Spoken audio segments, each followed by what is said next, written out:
ආචාර්ය ඉනතුම සුනිල් සිනී සහෝදරතුමනි සහභාගී වෙලා ඉන්න ඔබ සියලු දෙනාට පළමු කොටම මේ පරිසර ප්‍රතිපත්තිය සකස් කිරීම වෙනුවෙන් මැදිහත්තුණු දායකත්වයේ සපයපු පරිසර ප්‍රතිපත්ති සම්පාදන කමිටුවට මා පෙනීම සිදුවනවා. ඒ වගේම මේ කමිටුව නියෝජනය කරා ජ්‍යෙෂ්ඨ පරිසරවේදී लेखक संपत आर्यसेन महात्मे पसुगीयदा අපේ අතරින් සදාහන සමුගත්ත විශේෂ මේ අවස්ථාවේදී මා සංපත් ආර්යසේන මහත්මයා ඉතාමත් ගෞරව භක්තිය යුතුව සීකරමු. දැන් අපරට බොහෝ ශේෂ්ත්‍රවල ප්‍රශ්න අතර වැඩිපුර අවධානයට යොමු නොවෙන්නේ. එහෙත් දිනපතා ඛේද වාචකයන් නිර්මාණය කරන ශේෂ්ත්‍රය බවට පරිසර ක්ෂේත්‍රපත් වී. අපේ රට ගැන අපි කතා කරනකොට අපිට ඉතාමත් වටිනා පරිසර පද්ධතිය ඒ හා බැඳුණු ජීවන රටාවකින් ගොඩනැගුණු සමාජයක්. නමුත් අද අපට මොකද වෙන්නේ කියලා බැලුවොත් ඒ සියල්ලම කනක් පිට හැතරලි විනාශකාරීත්වයට ගමන් කරමින් තිබෙනවා. අපි දන්නවා අපේ රට මෝසම් දෙක වර්ෂාවක් වගේ අන්තර් මෝසම් වර්ෂාවක් නිරන්තර වර්ෂාපතන තිබෙනවා. වර්ෂේ පුරාම හොඳ සූර්යාලෝකය තිබෙන රට.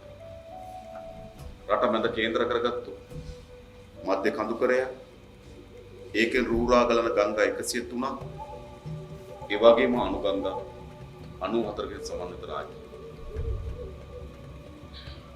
දියේන පොකුණු විල් වලින් සමන්විත රාජ්‍ය. ඒ වගේම ඉතාමත් හොඳ සාරවත් භාෂා. හිමි ලෝකේ ජෛව විවිධත්වයෙන් විශාලතම රාජ්‍යයන්ගේ මුල් 25 ඇතුළට ඇතුළත් වුණා. එනිසා ඉතාමත් හොඳ පාරිසරික වටිනාකම් සහිත රාජ්‍යයක් අපිට ඉන්නේ. අපි පොඩි කාලේ අපි ගොඩක් දේවල් ඉගෙන ගන්නකොට නියගේ නැති, ගන් වතුර නැති, නායාම් නැති සුන්දර දිවයිනක් හැටියට මේ රට ගැන අපි ඉඳලා. හැබැයි අපි අපේ ජීවිත කාලය ඇතුළතම අපි දකිනවා විශාල නියගය නැති වෙන, විශාල ගම් වතුර ඇති වෙන, විටින් විට නායාමේ තර්ජනය සහ නායාම් වලට මුහුණ දී තිබෙන රාජ්‍යයක් වෙනවා. කියන්නේ අප පොඩි කාලේ ඉගෙනගත්තු දේ අපේ ජීවිත කාලයේම ඊට පටහැනි දේ අත්විඳින්න. අපිට මතකයි කොළඹ හරහා මහනුවරට ගියොත් කඩු ගන්නාව පහු කරලා අපිට ඇහුනේ දී සීරාවේ සද්දි, අඩ අඳුර, පළගෙටියන්ගේ සද්දි, සීතල. අද ඔබ ඒ කඩු ගන්නාව නගිනකොට ඒ අඳුරත්, ඒ දිය දහරාවේ සද්දත්, ඒ පාරිසරිකත් අපිට දකින්න නැහැ. දකින්න නැහැ විතරක් නෙවෙයි. කඩු ගන්නාවේ මිනිස්සුන්ට බොණ්ඩ වතුරක් නැහැ. අපි මේ පැත්තෙන් නැංගොත් වැල්ල වාහය හරහා බණ්ඩාරවලට, බදුල්ලට අපිට ඇහුනේ දී සීරාවේ සද්දි, පළගෙටියන්ගේ සද්දි, අඳුර අද අපිට ඒක දකින්න. එනිසා මේ පාලකයන් අවුරුදු 71ක් අවසන් වෙනකොට අපේ රට පාරිසරික වශයෙන් විශාල විනාශයකට කැඳවුණු රාජ්‍යයක් අපිට වෙනවා. අපි උතුරු මැද පළාත. අපිට ඉතාමත් හොඳ ශක්තිමත් මෝසම් දෙක වර්ෂාවක් ලැබුණා. ඔක්තෝබර් මාසේ 15 වෙනිදා මහවැයි වැට පටන් ගත්තාම දෙසැම්බර් මැද භාගය වෙනකම් මහවැයි වැටුණා. ඒ වර්ෂාව එක්රැස් කර ගැනීම සඳහා විශාල සුළු හා මධ්‍ය පරිමාණ වැව් පද්ධතියක් තිබුණා. ඒ වැටෙන වතුර රඳවා ගැනීම සඳහා ඉතාමත් හොඳ සාරවත් පසක් තිබුණා. අපේ ජීවිත කාලය ඇතුළේ අපි හිතුවේ නෑ උතුරු මැද පළාතේ මිනිස්සුන්ට සල්ලි වලට වතුර ගන්න වෙයි. අද ඔබ අනුරාධපුරයේ ගිහිල්ලා බැලුවොත් වැඩිපුරම කොට නැගිලා තිබෙන්නේ වතුර කඩ. ගෙවල් ගානින කුඩා ඩිමෝලොරියක ඔය ස්ලෝන් වගේ ටැංකියක් පටවගෙන ගෙවල් ගානිනවා ලීටර් 5 රුපියල් 40 ගෙවල් වලට වතුර දුන්නා. අපි අපේ ජීවිත කාලේ දැක්කේ නෑ අනුරාධපුරයට එහෙම තත්ත්වයක් ඇති වෙන්නේ. ඒ නිසා පාරිසරික වශයෙන් අපි රටක් හැටියට මුහුණ දී ඇති සියලු අන්තරාකාරී තත්ත්වයන් කුණු කඳු කඩා වැටලා මිනිස්සු මේ යනවා. ලෝකයේ තිබෙන සායනික අපද්‍රව්‍ය ගොඩ ගන්න රටක් බවට පත් වී තිබෙන කන්ටේනර් වලින් සායනික අපද්‍රව්‍ය ගොඩ ගන්න රාජ්‍යයක් බවට පත් වී තිබෙන අදත් පුත්තලමේ ජනතාවගේ විශාල විරෝධයක් සහ උද්ඝෝෂණයක් ඇති වී තිබෙනවා මේ කුණු පුත්තලම ප්‍රදේශයට අරුවක් කඩන ප්‍රදේශයට ගෙන යාම පිළිබඳ විශාල විරෝධයක් නිර්මාණය වී තිබෙනවා. අක්‍රම සංවර්ධන හේතු කොටගෙන මීගමුව කලපු ආසිත මුහුදු තීරයේ විශාල මුහුදු කාදනයකට ලක් වී තිබෙනවා. ආසන්න ගොඩනැගිලි සහ තාප්ප කඩා වැටෙනවා වෙරළට. 2015 ජනවාරි මාසයේ ඉඳන් 2017 ඔක්තෝබර් මාසයේ කියන සාමාන්‍යයෙන් ගත්ත 2015 ජනවාරි 2017 ඔක්තෝබර් ඒ කියන්නේ ආසන්න වශයෙන් ගත්තොත් මාස 34කට වඩා නේද මාස 34 කාලය තුල අලියතුන් 304ක් ඝාතනය වෙලා තිබෙනවා. සාමාන්‍යයෙන් අලියෙක් ප්‍රහාරයකට ලක් වෙලා මිනිහෙක් මැරෙනවා. අනුපාතයක් ගත්තොත් මිනිහෙකුට අලි 3 දෙනෙක් මැරලා තියෙනවා. මිනිස්සු මිය ගිය ප්‍රමාණය වගේ 3 ගුණයක අලි මිය යන්නේ. පාරිසරික අපරාධ පමණක් නෙමෙයි මෙවත් එක්ක සම්බන්ධ විශාල ව්‍යාපාරයක් තිබෙනවා. ඔයගලන්ට මතක ඇති උඩවලවේ ජාතික වන උද්‍යානයේ අලි පැහැර ගන්න යන ආපු ට්‍රැක්ටර් රථයක් වහන්නත් ඔක්කොම අල්ලගෙන. ට්‍රැක්ටර් රථයක් තියෙනවා. ඒක උසාවියට නඩු බහන්න ඉදිරිපත් කරා. හැබැයි මොකද උනේ? අලි පැහැර ගන්න ආපු බහන්නේ අල්ලගෙන. අලි පිටිබඳ වාර්තා කරන පොත අලි පොත පරිසර අමාත්‍යාංශයේ අතුරුදහන්. විහෙර විහාරස්ථාන ඇතුලේ සමහර දේවාල ඇතුලේ සමහර බස්නායක නිලමලා ගාව සමහර නඩුකාරයෝ ගාව නීති විරෝධී අලි ගහුවෙන්න පටන් ගත්තා. කොතෙන්ද දක්වා මේක ගියා? පන්සල ඇතුලේ නඩුකාරයෝ ඇතුලේ බස්නායක නිලම ගාව මේ අලි ගහුවෙන්න පටන් ගත්තා. අලි පැටවුම් අල්ලා විකිණීම විශාල ව්‍යාපාරයක් වඩපත්. ඒ වගේම අපි ඉතාමත් වැදගත් ජාතික වනාන්තර ගණනාවක් විනාශී තර්ජනයට මුහුණ දුන්නා. සිංහරාජ අඩවි, විල්පත්තු ජාතික වන උද්‍යාන සහ ඒ ආශ්‍රිත පෝෂක කලාපයන් විශාල අනතුරකට මුහුණ දුන්නා. ඒ වගේම අපිට සති දෙක වහිනකොට ගම් වතුර ගලන මාසෙ පායනකොට නියගේ නිර්මාණ රටක් නිර්මාණය. ඉස්සර අපිට මතකයි ගම්වල වහින වෙලාවටත් වැවේ වතුර නිල් පාට. අද රත්නපුරයට වහිනකොට කළුතරින් කියන්නේ. ඒ විලකදී මම කඩුවෙල හරහා යනකොට වතුර දාලා බොර පාටට වැස්සක් ඒ හතර මහිමකට නෑ වහින්නේ උඩ පළාත. මේ පළාතේ මොකද වෙලා තියෙන්නේ? වතුර බොර පාටට ඇති වී තිබෙනවා. ඒ වගේ විශාල ජල ප්‍රශ්නයක් අපේ රටේ නිර්මාණය කරලා තිබෙනවා. වකුගඩු රෝගීන් ගත්තොත් උගල දන්නවා වකුගඩු රෝගීන් පහුගිය අවුරුදු කිහිපය ඇතුළත ඒ කියන්නේ 2014 වකුගඩු රෝගයේ හේතු කොටගෙන මිනිස්සු 2147ක් මිය ගිහින් තිබෙනවා. 2015 1901ක් මිය ගිහින් තිබෙනවා. 2016 1788ක් මිය ගොස් තිබෙනවා.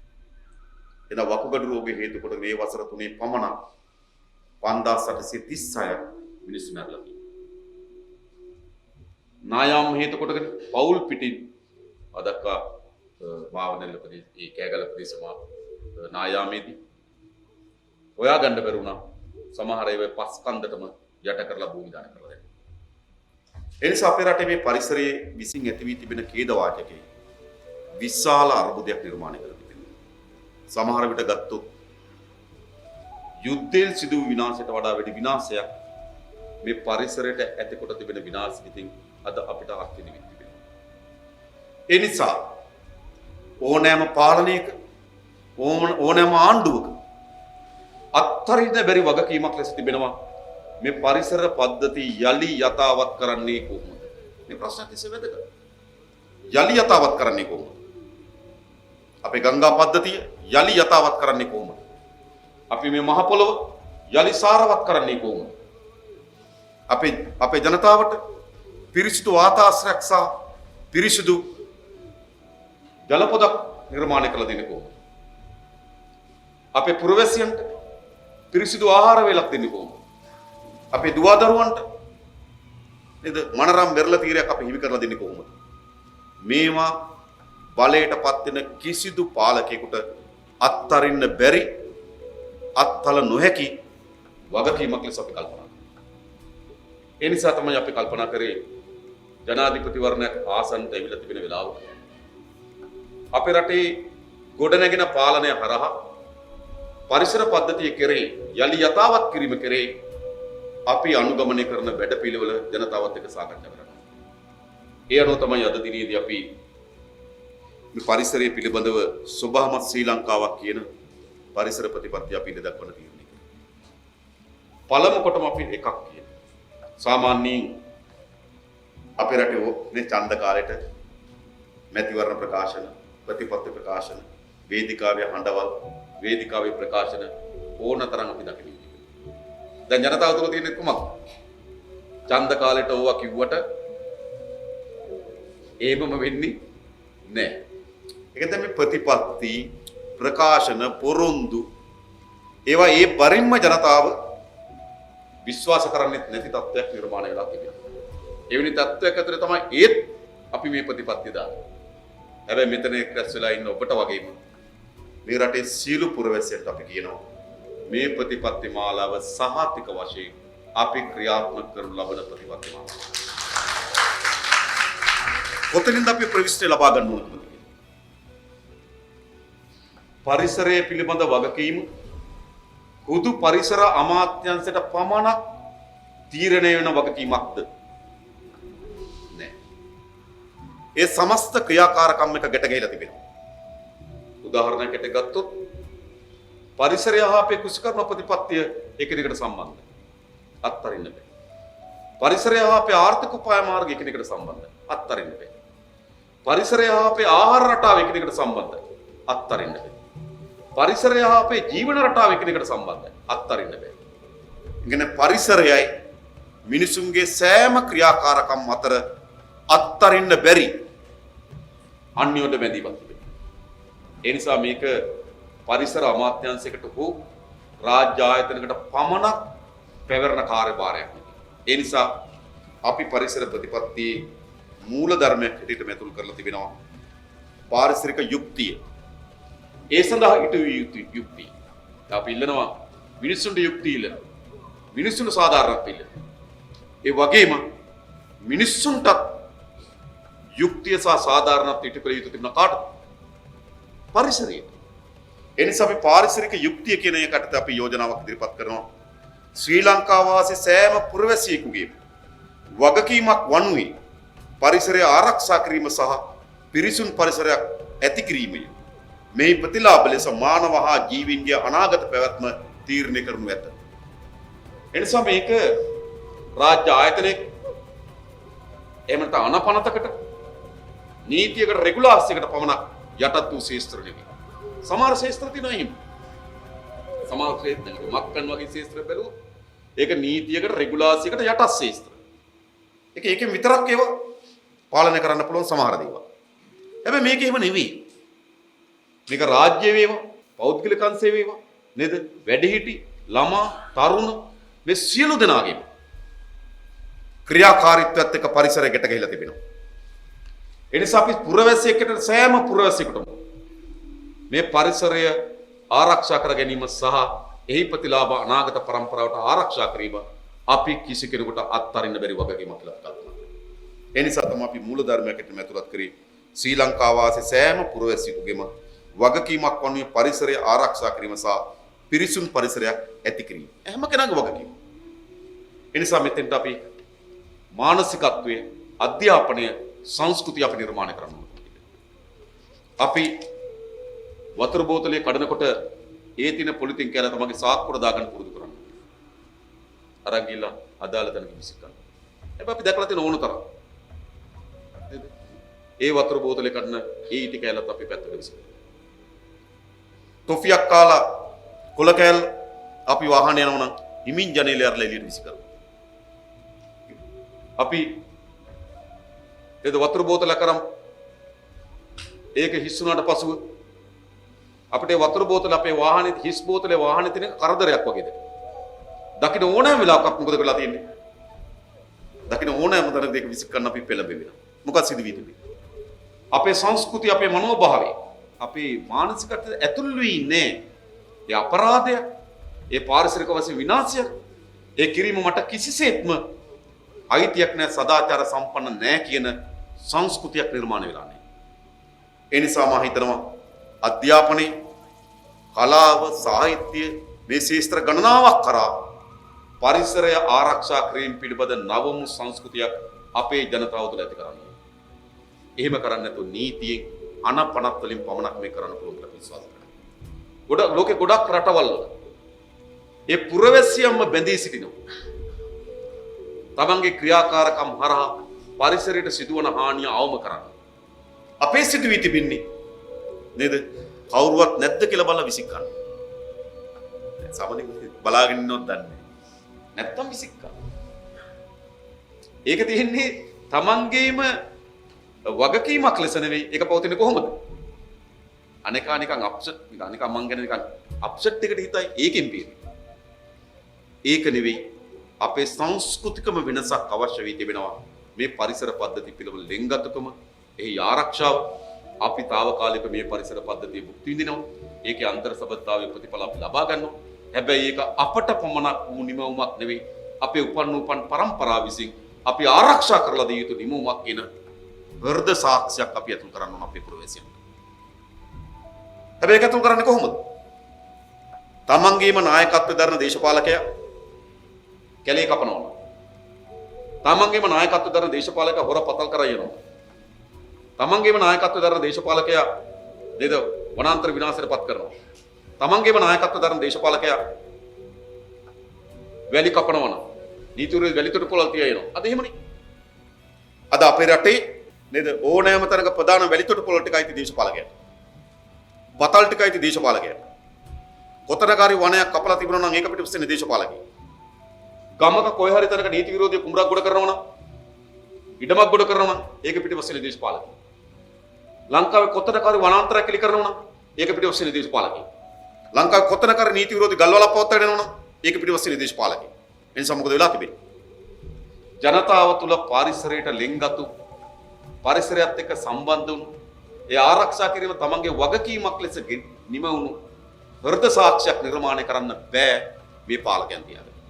නේද අපිට අධ්‍යයනය කරන්න පුළුවන් අපිට කරුණු කියන්න පුළුවන් නීති සම්පාදනය කරන්න පුළුවන් අපි අනපනත් හදලා දෙන්න පුළුවන් හැබැයි මේ නායකයන් ඒ නිසා පළමු කොටම තමයි අපේ රටේ පාලනයක් ඕන පරිසරය ආරක්ෂා කිරීම පිළිබඳව නේද ඒකට තිබෙන අන්‍යෝන්‍ය බැඳීම ආරක්ෂා කරන පාලනයක් අන්න අපි ඔයගොල්ලෝ පුරුදු වෙනවා එවැනි ආදර්ශමත් පාලනයක් මේ රටේ අපි නිර්මාණය කරනවා ඒක තමයි පළමු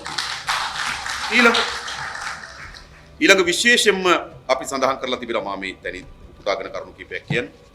ඊළඟ අපි විශේෂයෙන්ම සඳහන් කරනවා නෛතික අනපනස්සා ප්‍රඥප්තිය පිළිබඳව. ඒ කියන්නේ අපේ සමහර නීතිවල අඩුපාඩුකම් තිබෙනවා. ඇතර නීතිය රකින්න නම් ඒ අඩුපාඩුකම් ප්‍රශ්නයක් නෑ. නීතිය කඩන්නම මානසිකත්වයෙන් ඉන්න කෙනෙකුට ඒ අඩුපාඩුකම් ඉවහල් කරගන්න. ඒ කියන්නේ නීතිය රකින්න ඉන්න කෙනෙකුට නීති අඩුපාඩුකම් ඒ තරම් දෙන්නේ නැහැ.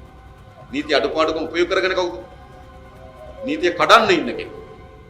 ඒ නිසා මේ අනපන අතර නැවත අපි සමාලෝචනය කරලා ඒකට අපි කොමිසමක් පත් කරලා වසරක් ඇතුළත පරිසරවේදීන්ගේ ජනතාවගේ ඒ ශාස්ත්‍රවල අත්දැකීම් යෝජනා සම්පීර්ණ කරලා අපේ රටේ තියෙන සියලුම පරිසර 50 සහ ප්‍රඥප්තිය සංශෝධනය කරන්න බලාපොරොත්තු වෙනවා. ඊළඟ ඒ සංශෝධනය කරලා විතරක් වැඩක් නැහැ. අපේ රටේ තියෙන ඊළඟ මූලික ප්‍රශ්නයක් තමයි ඒ නීති සහ ඒ රෙගුලාසින් පිළිබඳව පොදු ජනතාවගේ තිබෙන අනවබෝධය. ඒක විශාල ප්‍රශ්නයක්. අපි කොච්චර නීති සම්පාදනය කරත් වැඩක් නැහැ. කොච්චර රෙගුලාර් සම්පත කරත් වැඩක් නැහැ. මොකද සිද්ධ වෙලා තිබෙන්නේ. ඒවා පිළිබඳ ජනතාවගේ තිබෙන අවධානය අඩු වෙනවා. ඒ නිසා නීති සහ ප්‍රඥාප්ති පිළිබඳව අධ්‍යාපනය ජනතාවට ලබා දීම සඳහා වැඩපිළිවෙලක් අපි සකස් කරන්න සූදානම් වෙනවා. ඊළඟ වැදගත් දේ මේ පරිසරයේ ගොඩක් ඒවා වායු ගෝලය ඊට පස්සේ ඒ කීපයක් කරනකොට අනිත් ඔක්කොම මේ භූමියත් එක්ක සම්බන්ධයි. වනාන්තරයේ තියෙන භූමිය, ජලාශයේ තියෙන භූමිය, කසල ගොඩ ගහන්නේ භූමිය, අපි ගෙවසෙන්නේ භූමිය. ඒ නිසා මේ පරිසර සංරක්ෂණ වැඩපිළිවෙල වළක්වන්න බැරි විදිහටම විශාල පංගුවක් භූමියත් එක්ක සම්බන්ධ වූ පංගුවක්. එහෙනම් අපි පළමුව සැලසුම මොකද අපිට අවශ්‍ය වෙ තිබෙන්නේ? පළමු සැලසුම අපිට අවශ්‍ය වෙන්නේ සැලසුම් සහගත භූමි පරිහරණ සැලසුමක් අපේ රටේ ඕන. කොතනද අපේ නගර? කොතනද මම්මාව? කොතනද වනාන්තර? කොයි ප්‍රදේශ ජලාශ? කොයි ප්‍රදේශ කුෂ්කාර්මික බිම්? වට භූමි පරිහරණ සැලසුමක් ඕන. අද අපිට භූමි පරිහරණ සැලසුමක් තියෙනවා. භෞතික සැලසුමක් තිබ්බට ඒවා කිසිවක් ක්‍රියාත්මක වෙන්නේ නැහැ. ඒ ඔහේ තියෙන පුතේ.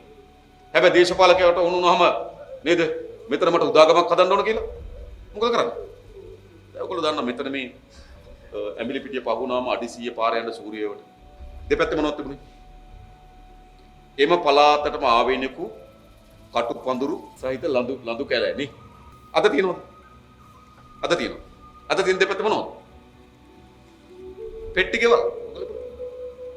අඩි 100 පාර ගිය සූර්යව දක්වා දෙපැත්තේ තිබුණේ නේද කටු පඳුරු සහිත වන ලෑබ් තිබුණා. ඒ සියල්ල මොකද වෙලා තියෙන්නේ අද පෙට්ටි ගෙවල් බවටපත් වෙන්නේ. ඇයි?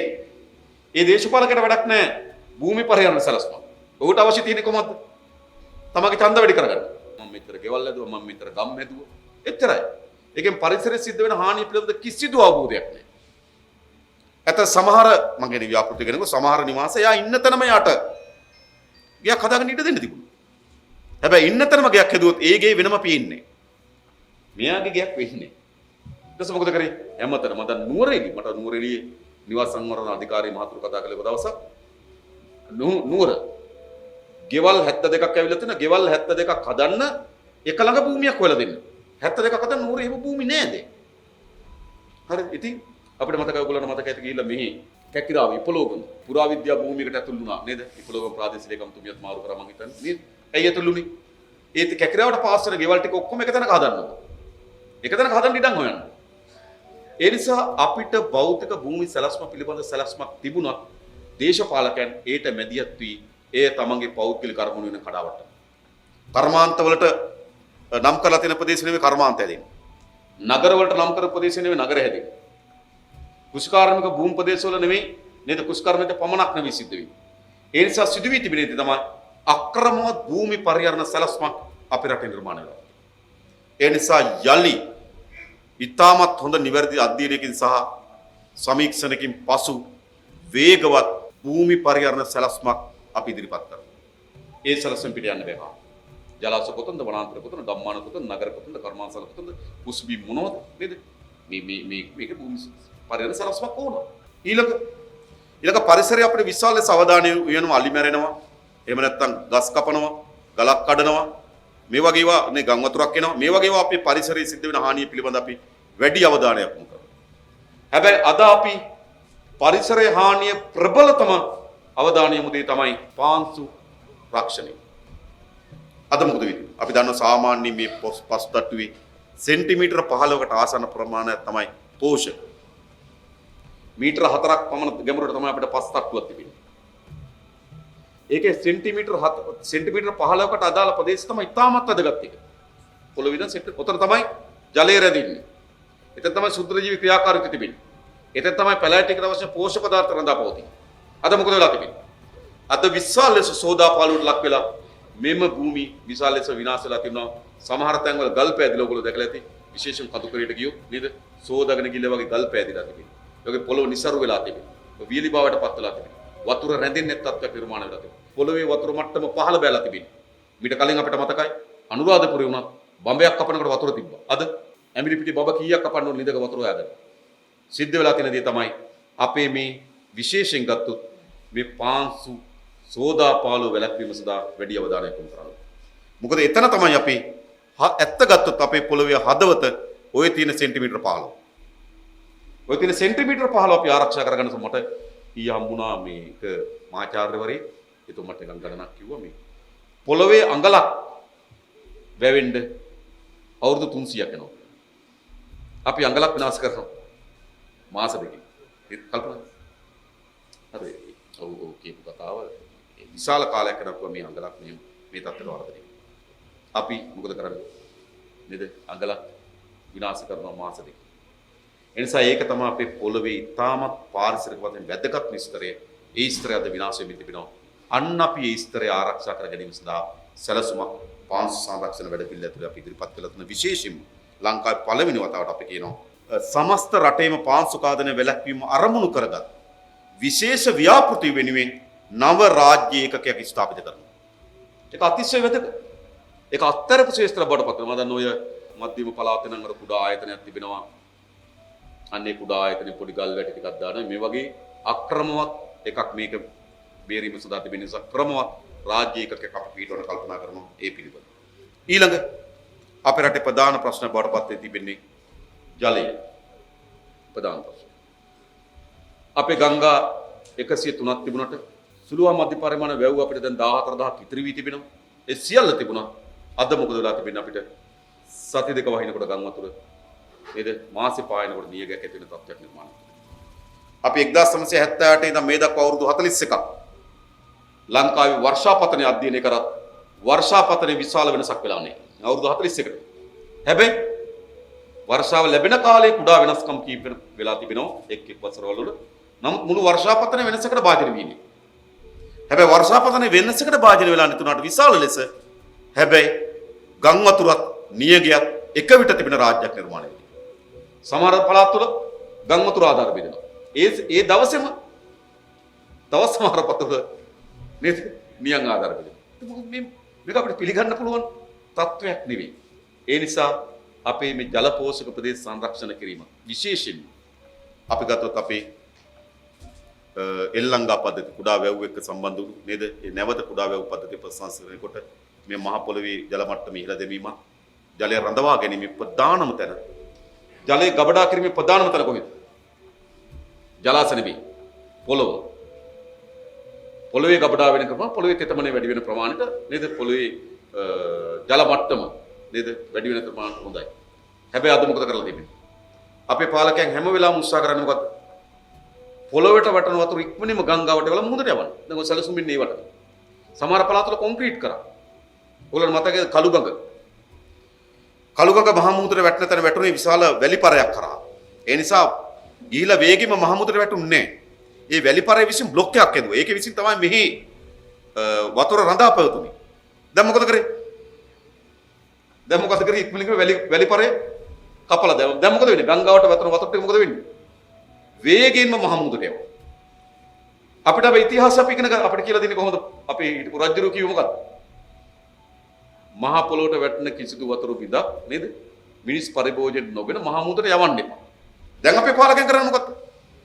වැටෙන වතුර ටික ඉක්මනින්ම මහ මුහුදට යවන්න. ඉතින් පොළවේ තෙතමනේ අඩු වී තිබෙන පොළවේ ජල මට්ටම පහළ ගින් තිබෙන්නේ.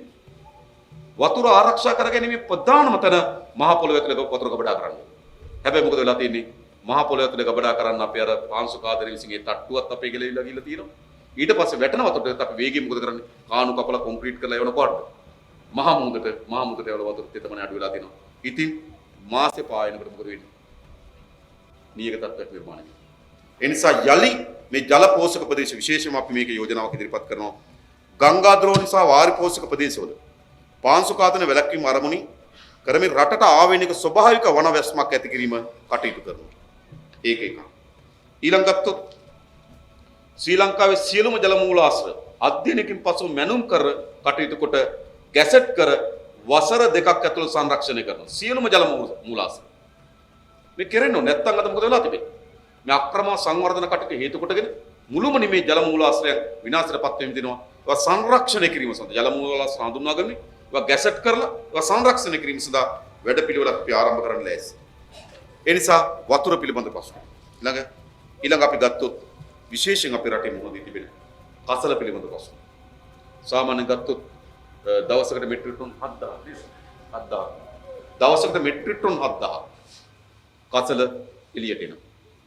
ඇත්තටම අපි හිතනවා මේ කසල වලින් හරියටම ජනතාව දැනුවත් කරන පරිසරයත් එක්ක ඉතාමත් හොඳ බැඳීමක් තිබෙනවා නම් මේ කසල වලින් 50%ක් නතර කරගන්න පුළුවන් ඉන්නේ ඒක. නතර කරන්න බැහැ. ගොඩක් රටවල දැන් අපි මොකක් හරි අපේ ෆුඩ් සිටි එකකට ගියොත් ලුණු ගෙඩියටත් බෑග් එකක්. තක්කාලි ගෙඩියටත් බෑග් එකක්. මිරිස් කරල් දෙකටත් බෑග් එකක්. බලන්න. බිත්තරයටත් බෑග් එකක්. දැන් තියෙනවා. අපි එනකොට අපි දැක්කද කොච්චර එනවද? චූටි බෑග් වල. සමහර රටවල් තියෙන මොකක්ද දන්නවද? කඩේ ඇතුලේ බෑග් එක නැහැ. බඩු ඔක්කොම ට්‍රොලිය දාගෙන ආපුවාම කවුන්ටර් එක ගාව තමයි බෑග් එක තියෙන්නේ. බෑග් එක ගණන්. හරිද? ඒ නිසා දකුණේ දුණු ගෙඩිය දාගෙන මිරිස් කරල් දෙක දාගෙන තක්කාලි ගෙඩිය දාගෙන එහෙම බෑග් නැහැ. හරිද? ඔක්කොම ආවට පස්සේ මොකද කරන්නේ? බෑග් එකක් තියෙනවා. ඒ බෑග් එක ගණන්. ඒතකොට ඒක ඩොලර් 3ක් 4ක් බවට පත් වෙනවා. ඒතකොට මොකද කරන්නේ? ගෙදරින් බෑග් එකක් අරන් යනවා. අපිට මොකද කරලා තියෙන්නේ? බෑග් දෙකක් දෙනවා නේද? ඇති තරමට නේද? ඒක වෙනම අය කරලා තියෙන්නේ හොඳයි. මිරිස් ගාන ඇතුලේ බෑග් එකේ ගාන තියෙනවා. නමුත් නේද බෑග් එකක් ගත්තේ නැහැ කියලා මිරිස් වල ගාන අඩු වෙන්නේ නැහැ නේද? බෑග් එකක් ගත්තේ බෑග් එකට තක්කාලි ගෙඩිය දැම්මේ නැහැ කියලා තක්කාලි ගාන අඩු වෙන්නේ නැහැ නේද? මොකද ඒක ඇතුළට කරලා මොකද්ද? මේක ඒ නිසා මේ විශේෂයෙන් ප්ලාස්ටික් පරිභෝජනය නතර කරන්න ඕනේ. ලෝකේ ගොඩක් රටවල් වල දැන් ඔය කඩ ඇතුලේ පරිභෝජනයට දෙනවන වතුර කඩ ඇතුලේ පරිභෝජනයට වතුර දෙන්නේ දැන් වීදුරු බෝතල් වල. මොකද ඒක කඩ ඇතුලේ පරිභෝජනක වීදුරු බෝතලේ. ගෙන යන ඒවා විතරයි තාමත් තියෙන ප්ලාස්ටික් බෝතල්.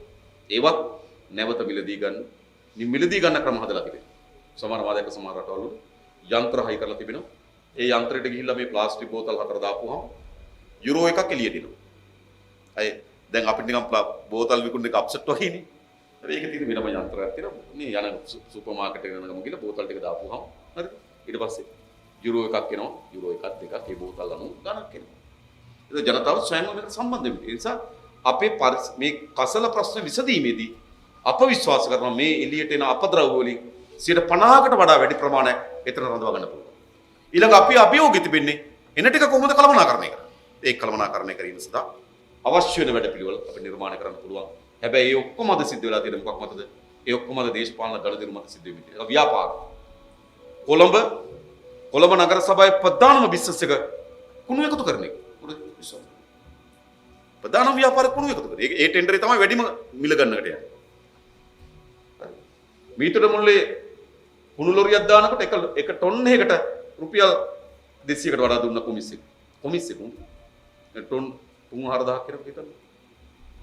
දවසට මෙන්න මේ විදිහට මේ ව්‍යාපාර හා සම්බන්ධ වෙලා තමයි මේ කසල ප්‍රශ්න විසඳන්න බැරිලා තියෙන්නේ. ප්‍රාදේශ සභාවකට මොකක් හරි යෝජනාවක් આવොත් කසල ප්‍රශ්න විසඳන්න සිදුවි තිබෙනදී තමයි ඒ යෝජනාව නේද කවුද කමිෂන් එක ව්‍යාපාරිකය කවුද කියන එක පැත්තට අවධානය යොමු තිබෙන්නේ. ඒ නිසා මම හිතනවා අපි ඉතා හොඳ විධිමත් වැඩ පිළිවෙලක් හැදුවොත් මේ කසල ප්‍රශ්න අපිට විසඳුම් හොයාගන්න පුළුවන්කම තිබෙනවා. ඊළඟ ගත්තොත් මම හිතනවා පිරිසිදු වතුර පොදු ජලය වගේම පිරිසිදු පානීය වතුර ලබා දීම සඳහා සැලැස්මක් දෙන්න ඕනකම ජනතාව. ඒ පිළිබඳව අපි අවධානය යොමු කළා. ඒ නිසා අපි විශ්වාස කරනවා මේ රට ගොඩනැගීමට සමත් වෙන මේ රටේ පරිසර පද්ධතිය අනාගත දුවදරුවන්ට ආරක්ෂා කරලා සමත් වෙන පාරිසරික වැඩපිළිවෙලක් අපි ඉදිරිපත් කළා තිබෙනවා. හැබැයි තිබෙන්නේ කුමක්? වැඩපිළිවෙලින් පමණක් මේක ප්‍රමාණවත් වෙන්නේ නැහැ. ඒ නිසා මේ වැඩපිළිවෙල ක්‍රියාවට නගවගත හැකි ක්‍රියාත්මක කළ හැකි පාලනයක් පිළිබඳ අපි අවධානය යොමු කළ යුතුයි. අන්න ඒ වෙනුවෙන් මේ ජනාධිපතිවරයාට අපි කටයුතු කරමු. මේ පරිසර පද්ධතිය ඒක මේ මොහොතේ අපි ජීවත් වුණාට ඒක අපිට අයිති දෙයක් නෙවෙයි. ඒක නූපන් දරු පරම්පරාවට අයිති දෙයක්.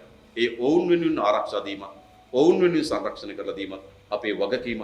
ඒ වගකීම ඉටු කිරීමට සමත් වෙන පාරිසරික ප්‍රතිපත්තියක් අපි හදලා තිබෙනවා. ඒ ප්‍රතිපත්තිය ක්‍රියාවට නැගීම අනිවාර්යයි කියලා අපි විශ්වාස කරනවා. ඒ වෙනුවෙන් බලයක් පත් කරගෙන ඒ සඳහා අපි හැමදෙනාගේ මැදිහත් වීම අපේක්ෂා කරමින් මම නතර වෙනවා. බොහොම ස්තුතියි හැමදෙනාටම.